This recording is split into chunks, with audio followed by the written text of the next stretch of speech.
I stood in Terminal 3 with my suitcase at my feet, watching the departure board flicker through destinations I would never see. The family trip to celebrate my graduation had been planned for months. I'd finished my master's degree in architecture, top of my class, scholarship recipient, published thesis. None of that mattered now as I watched them disappear through security without looking back. Emma had forgotten her phone charger. That's what Dad said when he rushed past me, barely making eye contact. "Stay with the bags, Lena. We'll be right back." That was 40 minutes ago. I called Mum's number.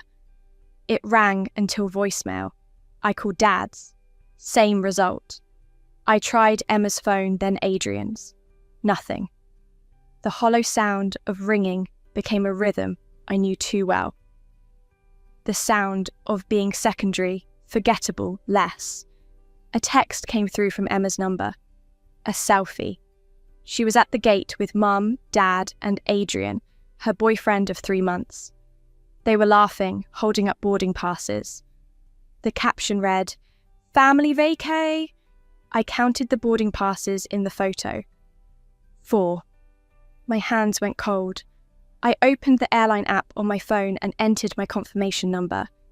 The screen loaded slowly, each second stretching into something unbearable. Booking not found. I tried again. Same result. I called the airline. The woman on the phone was kind but firm. "I'm sorry, Mom. That reservation was cancelled 2 weeks ago. The credit was applied to 4 tickets instead of 5. Would you like me to check if there are seats available on today's flight?" "How much?" "Last-minute international tickets, 3,200. I had, throughout using my checking account, my graduation money had gone to help Dad with his business loan last month. He'd promised to pay me back after the trip. I stood there in the terminal while families moved around me like water around stone. Children ran ahead of parents. Couples held hands. An elderly woman was being pushed in a wheelchair by her daughter, both of them laughing about something. I wondered if they'd even notice I wasn't there when they landed. Maybe they'd planned this. Maybe Emma had suggested it. She was always better at getting what she wanted. Dad would have agreed to keep the peace. Mum would have gone along because confrontation made her uncomfortable. And Adrian, well, Adrian was just happy to be included. I was always the one who made things easier by not being there. I took a cab back to my apartment, the one I'd already given notice on because I was supposed to be gone for 3 weeks. I'd even asked my neighbour to water my plants. I climbed 4 flights of stairs with my suitcase bumping against each step, unlocked my door and stood in the empty space. The walls were bare. I'd already packed most of my belongings for the move to the new job in Seattle. Boxes lined the hallway. My whole life was in cardboard, waiting to be transported. I sat on the floor and opened my laptop. I searched for their names, the resort, the flight number. I found Emma's Instagram. She'd already posted a photo of a tropical sunset, the ocean stretching endlessly. First night in paradise with my favourite people. I wasn't anyone's favourite person. I ordered takeout. I ate it cold on the floor. I lay down on my sleeping bag and stared at the ceiling. I counted the cracks. 37. I'd never noticed them before. I thought about calling them. I thought about demanding explanations. I thought about showing up in Seattle and pretending nothing happened. I thought about burning every bridge and disappearing into a new life where none of them could find me. But thinking required energy I didn't have. The numbness came slowly. Then, all at once. It felt like sinking underwater, the pressure building, the light fading, the sound becoming distant and muffled. I stopped feeling angry. I stopped feeling sad. I stopped feeling anything at all. I was so tired. I closed my eyes. The ceiling fan spun in lazy circles. I watched it until I couldn't anymore. My breathing slowed. My heartbeat became quiet. The apartment fell away, then the building, then the city, then everything. I died there on the floor of my empty apartment, 26 years old, alone, forgotten. When I opened my eyes, I was lying in my childhood bedroom. The ceiling was familiar. Pale blue paint, glow-in-the-dark stars I'd stuck up there when I was 12. My desk was cluttered with textbooks. My closet door was half open, showing the burgundy dress I'd worn to prom. I sat up slowly. My hands were smaller, softer. I looked at the calendar on my wall. May 2018. It was 18 again. My phone buzzed, an old model I hadn't seen in years. A text from Emma. "Mom says breakfast is ready. Hurry up or I'm eating your bacon." I stared at the message for a long time. I knew what came next. I knew every moment of the next 8 years. I knew every time I would be overlooked, every sacrifice I would make, every instance I would choose them over myself. I knew how it ended. This time, I wouldn't let it. I got dressed slowly, deliberately. I chose my clothes with care, not the outfit I'd worn the first time, the one Emma had criticised until I changed into something less noticeable.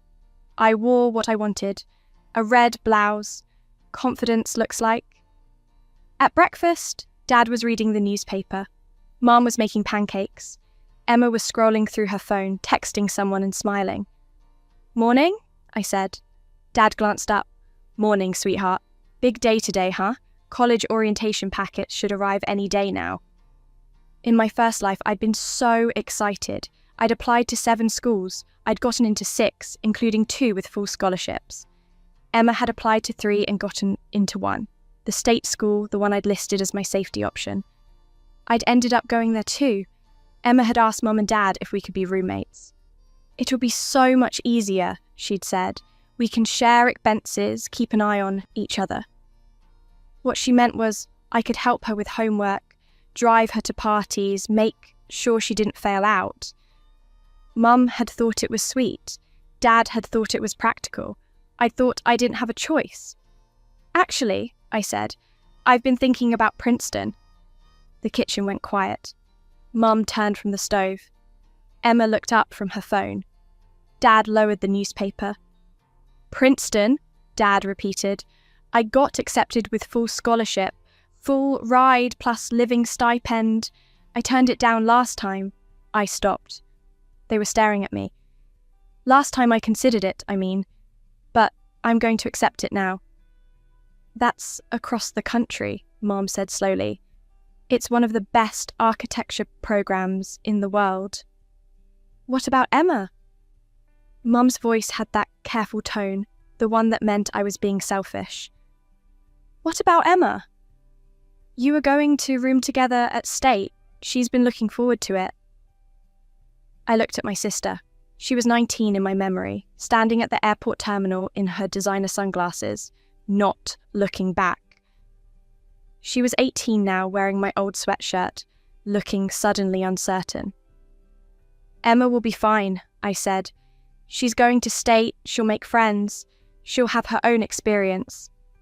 "But," Emma started, "I'm going to Princeton." I said it calmly, quietly, with absolute certainty. It wasn't a discussion. It wasn't a request. It was a fact. Dad opened his mouth, then closed it. He looked at Mum. Mum looked at Emma. Emma looked at me like she'd never seen me before. "Well," Dad said finally, that's quite an opportunity." "It is," I agreed. I excused myself from breakfast and went back to my room. I sat on my bed and breathed slowly. My hands were shaking. I'd never said no to them before, not in my entire first life. Every decision had been filtered through what they needed, what would keep the peace, what would make me useful. Not anymore. The next 4 years unfolded differently. I went to Princeton. I studied architecture. I made friends who knew me as Lena, not as Emma's sister or the helpful one or the responsible daughter. I dated a graduate student named James who introduced me to jazz and took me to museums on Sunday mornings. I published my thesis. I graduated summa cum laude. I called home once a month. I visited twice a year.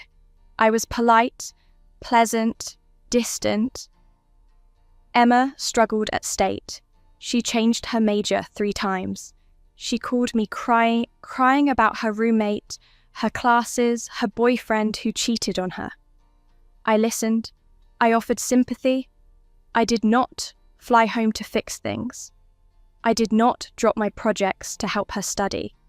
I did not send her money when she overspent her allowance. I let her figure it out. Mum was hurt that I didn't come home for Thanksgiving my junior year. I'd been invited to study abroad in Barcelona for a semester, and the timing overlapped.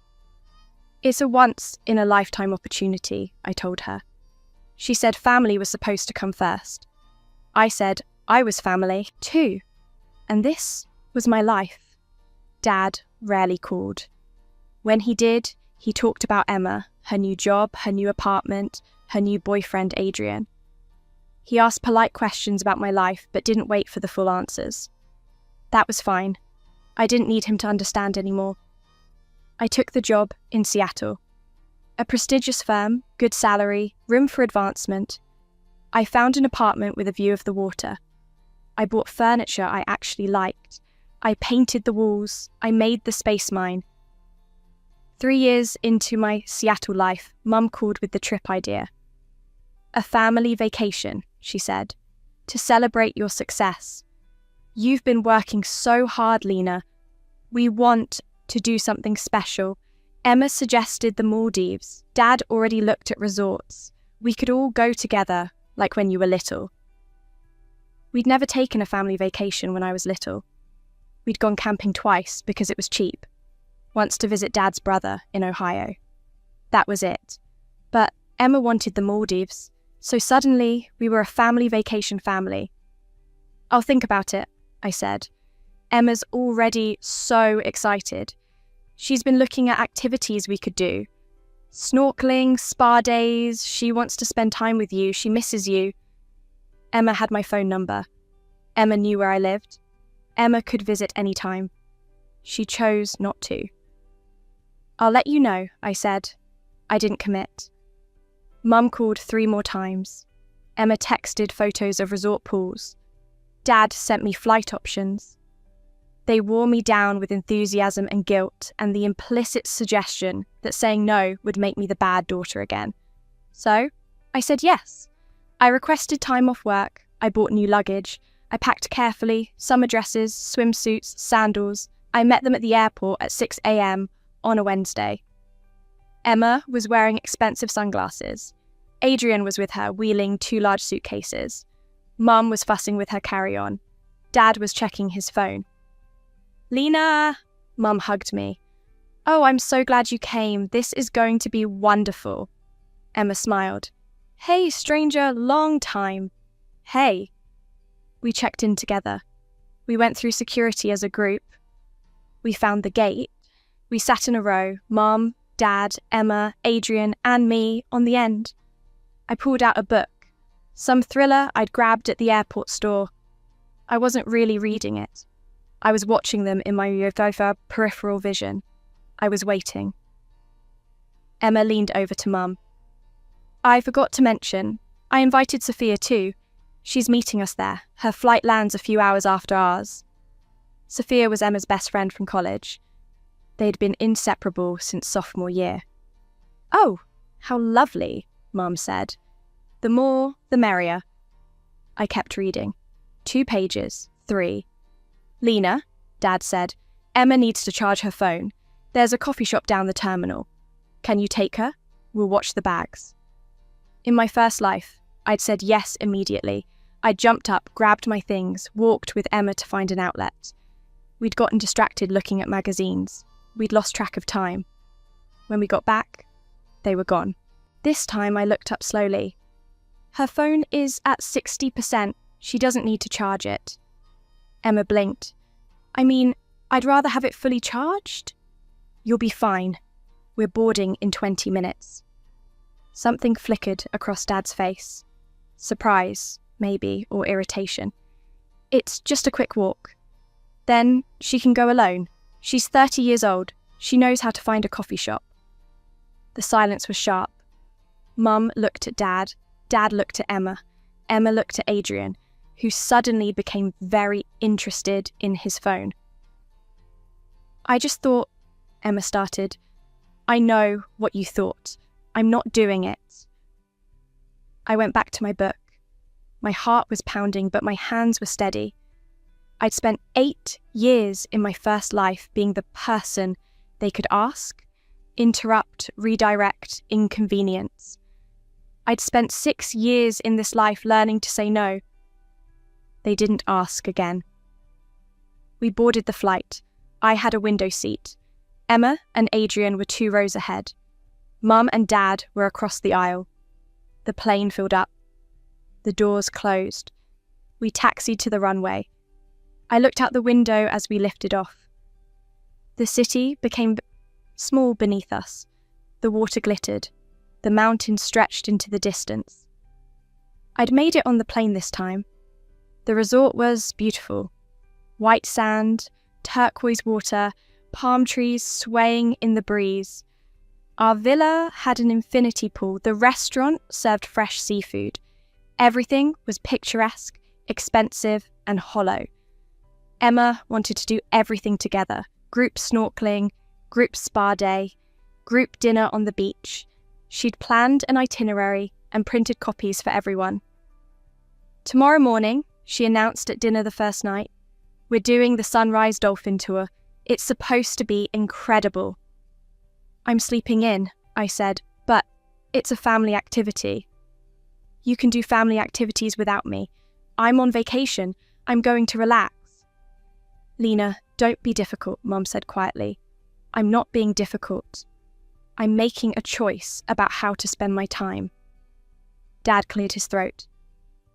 Your mother just wants us all together. We are together. We're at the same resort. We're eating the same meal right now, but I don't have to do every single activity Emma planned. Emma's face flushed. I was trying to do something nice. I know, and you should do it. I'm just not joining. I excused myself after dinner. I walked along the beach alone. The water was warm, the stars were bright, the air smelled like salt and flowers. I felt lighter than I had in years. The next morning, I slept until 9. I ordered room service, fruit, coffee, pastries. I ate slowly on the balcony. I read my book. I went to the pool and swam laps. I had lunch at the beach bar, sitting at a high table, watching people. Emma found me in the afternoon. She was sunburned and annoyed. You missed the dolphins. I'm sure they were beautiful. Mom's upset. Mom has you, Dad, Adrian, and Sophia. She's fine. Why are you being like this? I looked at her, really looked at her. She was pretty in an effortless way, long hair, clear skin, wide eyes that made people want to help her. She'd always gotten what she wanted by seeming slightly helpless, slightly overwhelmed. People rushed in to fix things for her. I used to be one of those people. I'm not being like anything, Emma. I'm just not organising my entire vacation around your itinerary. It's not just my itinerary, it's family time. We have family time. We're literally on a family trip. But I'm also an adult with my own preferences. I don't have to shadow you everywhere. She stared at me. You've changed. Yes. I don't like it. You don't have to. She walked away. I ordered another drink, a cocktail with mango and rum. I sipped it slowly and watched the ocean. That night at dinner, the energy was strained. Mum kept trying to make conversation. Dad focused on his food. Emma and Adrian whispered to each other. Sophia, who'd arrived that afternoon, looked confused by the tension. So Lena, Sophia said brightly, Emma says you're an architect. That must be so interesting. It is. What kind of projects do you work on? I told her about my current project, a sustainable housing development, integrating green spaces with modern design. She asked good questions. I answered them. It was the first real conversation I'd had with anyone at the table in days. Emma looked irritated. She interrupted halfway through to tell a story about her work, something involving an awkward client meeting. Everyone laughed politely. Dad asked follow-up questions. Mum praised her for handling it well. I went back to my food. On the 5th day, Emma approached me at breakfast. We're doing a family photo shoot this afternoon. The resort has a photographer. Mum really wants pictures of all of us together. What time? 4 o'clock. By the main pool. I'll be there. She seemed surprised that I'd agreed. Maybe she'd expected a fight. But I'd learned that some battles weren't worth it. A photo shoot was 30 minutes. I could stand in a group and smile for 30 minutes. I showed up at 4 wearing a white sundress. Mum was thrilled. Dad looked relieved. Emma was directing everyone's positions like she was the photographer. Lena, stand between Mum and Dad. Adrian, you're next to me. Sophia, you're on the end. The photographer took dozens of photos, group shots, pairs, candids of us pretending to laugh. It was performative and exhausting. Afterward, Emma pulled out her phone. Let's get some for Instagram. She gathered everyone close. She held up her phone. She took selfie after selfie, adjusting the angle, checking the lighting, retaking ones where someone blinked. She posted one immediately. Family forever. I looked at the photo. I was on the edge, partially cut off. Emma was in the centre, beaming. Mum and Dad flanked her on either side.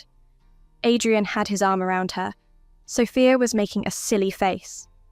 I looked like an afterthought. In my first life, that photo wouldn't have existed because I wouldn't have been in it. I'd been left at the terminal. This time, I was here, but I was still barely visible.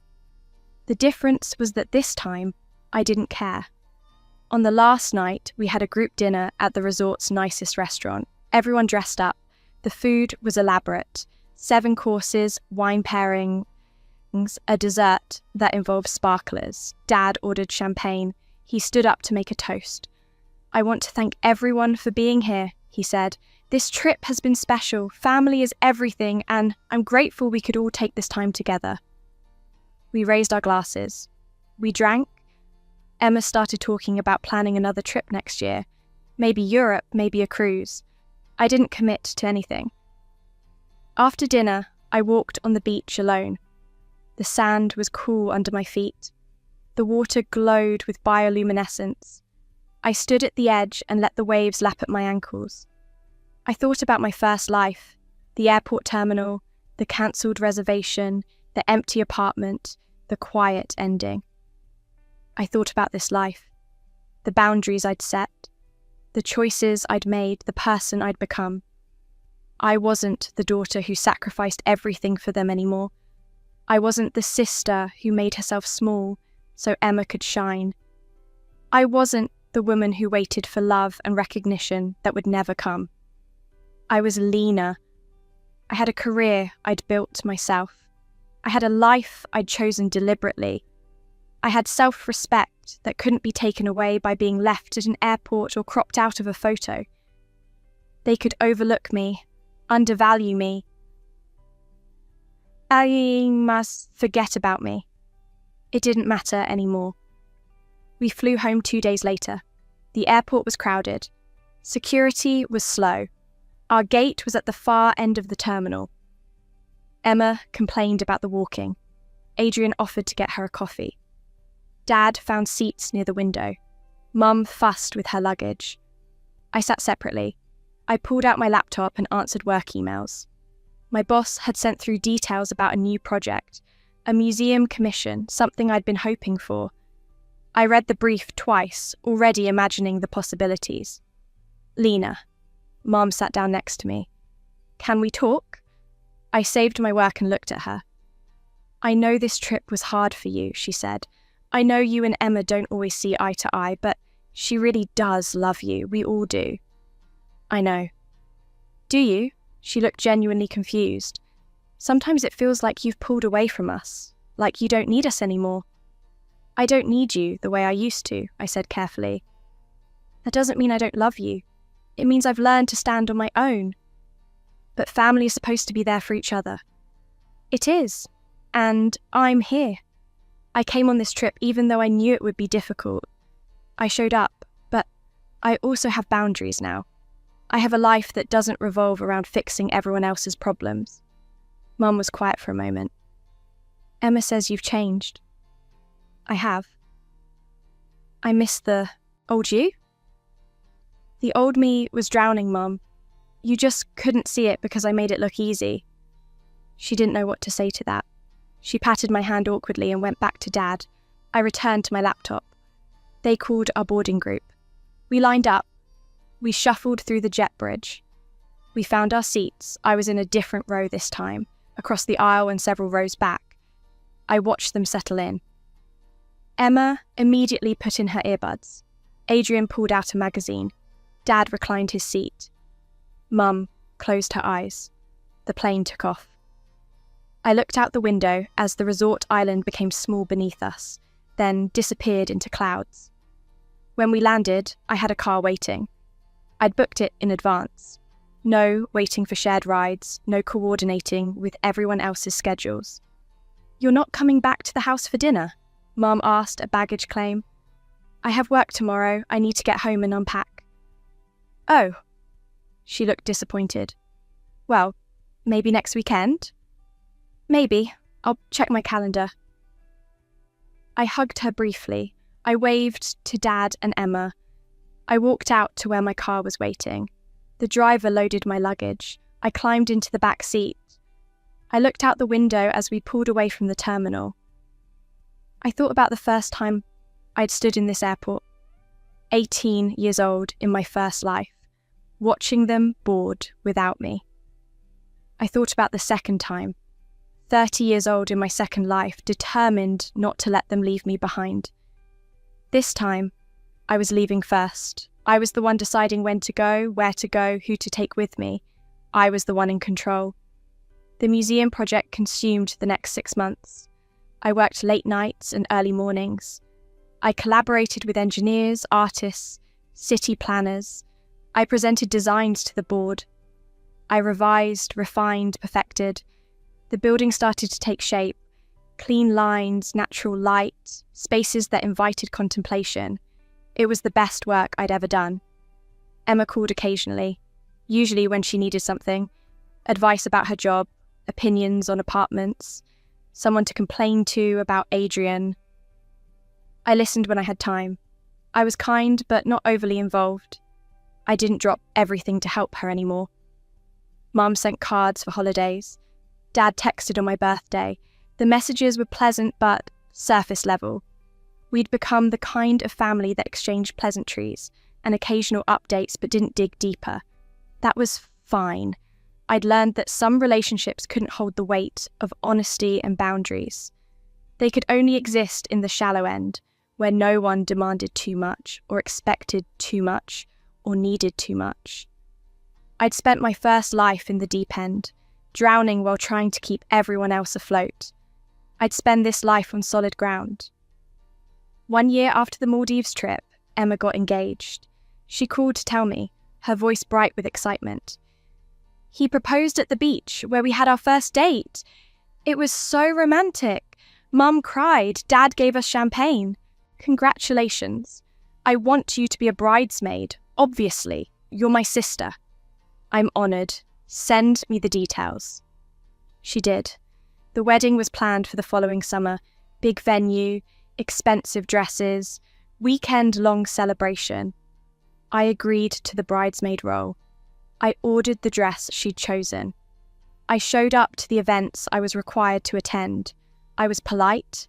I was present. I was distant. At the rehearsal dinner, Emma pulled me aside. You seem different lately. Do I? Yeah, like, I don't know, like you're here but not really here? I'm here, Emma. I'm standing in this restaurant wearing this dress, participating in your wedding festivities. But you don't seem happy about it. I considered her carefully. She was 29, about to get married, still looking at me like I was supposed to fix something for her. I'm happy for you, I said. I hope you and Adrian have a wonderful marriage. I hope you build a good life together. But I'm not going to be the person who sacrifices everything to make your life easier anymore. I'm not going to drop my work to help you plan centerpieces or calm you down when you're stressed. I'm your sister, but I'm not your emotional support system. or your backup plan. Her eyes widened. Is that what you think It's what you do, Emma. You've been doing it our whole lives. And I let you because I didn't know how to say no. But I know now. She stared at me. You've really changed. Yes. I don't know if I like it. You don't have to like it, but you have to accept it. I walked away. I found my seat at the dinner table. I ate my meal. I smiled for photos. I gave a toast that was gracious and brief. I fulfilled my obligations. The wedding was beautiful. Emma looked radiant. Adrian looked nervous. Mum cried. Dad made a speech about love and family and commitment. I stood in my bridesmaid dress and held a bouquet of white roses. I smiled when I was supposed to. I posed for photos. I danced one obligatory dance with a groomsman who tried to make small talk. At the end of the night, I changed into regular clothes and called a car. I left while people were still dancing. I went back to my hotel. I took off my makeup. I ordered room service. I sat on the balcony and watched the city lights. I felt peaceful. 2 years later, Emma had a baby. A girl. They named her Olivia. The birth announcement came via text. A photo of Emma in a hospital bed holding a tiny pink bundle, Adrian beside her looking exhausted and proud. I sent flowers. I sent a gift, a handmade quilt from a local artist, soft and beautiful. I called to congratulate them. You should come visit, Emma said. Meet your niece. I will, when I have time. Work is busy right now. You're always busy. I am. Don't you want to meet her? Of course, yeah. And I will, but on my schedule, not yours. She was quiet then. You've really built a wall between us, haven't you? I've built boundaries, Emma. There's a difference. It doesn't feel different from here. I'm sorry you feel that way, but I'm not sorry for taking care of myself. I visited 3 months later. I held baby, Olivia. She was small and perfect, with dark eyes and tiny fingers. I felt a flutter of affection, but not the overwhelming pull I'd expected. She was Emma's daughter, not mine. I could love her from a distance, send birthday gifts, be the aunt who showed up occasionally. I didn't have to be anything more than that. Emma watched me with the baby. You're good with her. She's sweet. You should have kids someday. You'd be a good mum. Maybe, if it happens. Are you seeing anyone? Casually. Anyone serious? Not at the moment. She looked almost sad. I worry about you sometimes. You seem so alone. I'm not alone, Emma. I'm independent. There's a difference. But doesn't it get lonely? I handed Olivia back to her. Sometimes, but loneliness is better than being surrounded by people who don't really see you. She didn't know what to say to that. I stayed for 2 hours. I admired the nursery. I listened to Emma's birth story. I hugged them both goodbye and drove back to Seattle. My apartment was quiet when I got home. I made tea. I sat on my couch and looked out at the water. I thought about my first life, the desperate need to be seen, to be valued, to be included. I'd shaped myself around other people's needs, believing that if I just helped enough, sacrificed enough, loved enough, they would finally see me. They never did. I thought about this life, the deliberate distance, the careful boundaries, the choices I'd made to protect my peace. I was 34 years old. I had a career I was proud of. I had friends who respected me. I had hobbies and interests and a life that was wholly mine. I didn't need my family to validate me anymore. I didn't need them to choose me. I'd already chosen myself. Years passed. The museum opened to critical acclaim. I was promoted. I moved to a bigger apartment with a home office and a guest room. I travelled. Paris, Tokyo, Barcelona, places I'd always wanted to see. Emma's life continued too. She had a second baby. She moved to the suburbs. She posted photos of family dinners and holiday cards and milestone moments. I was in some of those photos. Background, peripheral, present, but not prominent. That was fine. I sent gifts for birthdays. I called on holidays. I maintained the connection without letting it consume me. Mum called one afternoon, her voice careful. "Emma says you're coming for Thanksgiving this year."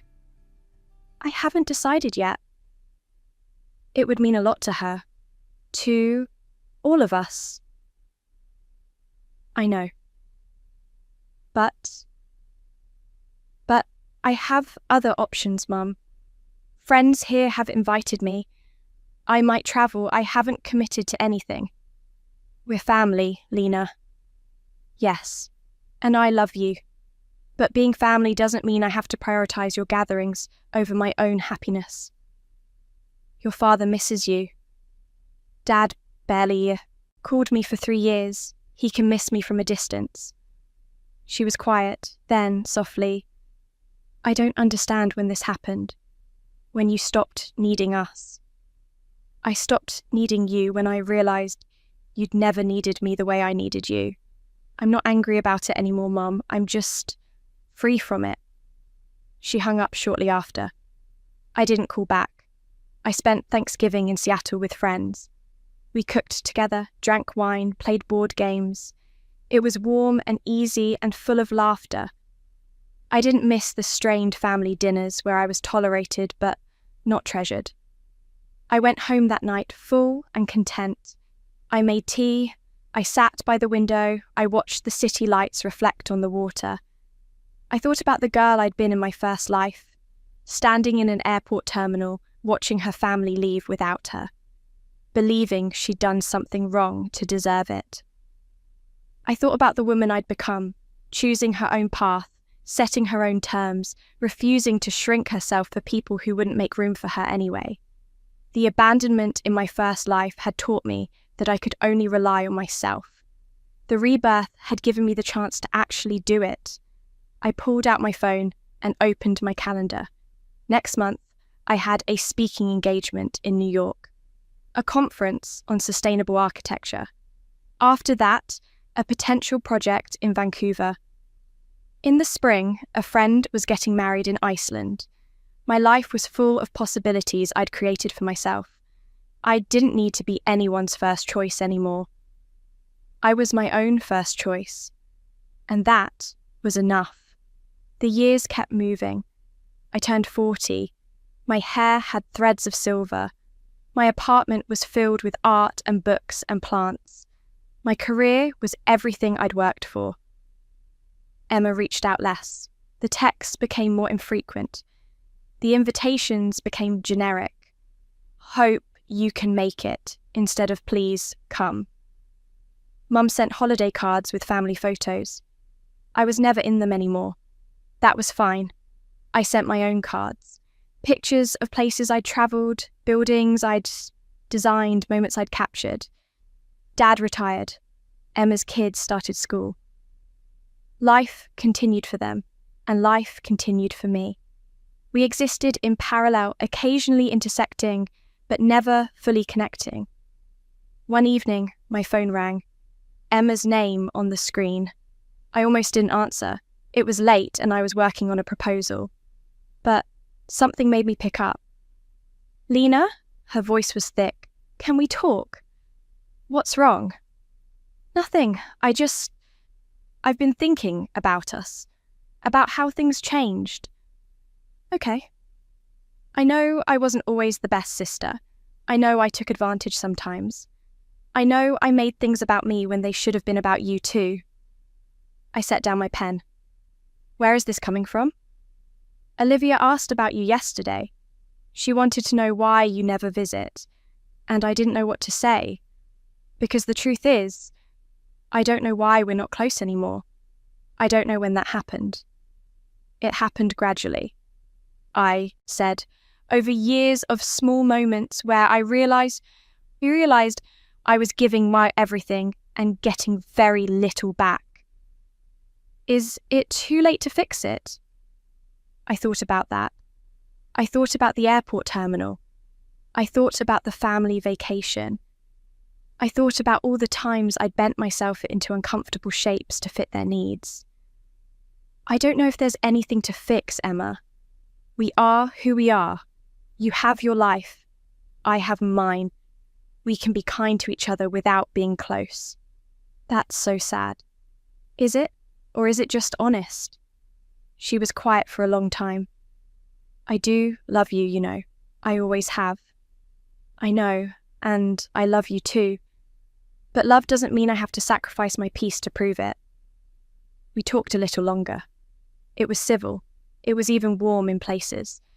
But when we hung up, nothing had fundamentally changed. I went back to my proposal. I finished it late into the night. I submitted it the next morning. 3 weeks later, I got the commission. I stood in my office, looking at the contract, and felt the quiet satisfaction of work well done. I'd built a life on my own terms. I'd learnt to walk away from tables where I wasn't served. I'd stopped waiting for people to choose me and started choosing myself instead. My family would never understand what it felt like to be left at an airport terminal, figuratively or literally.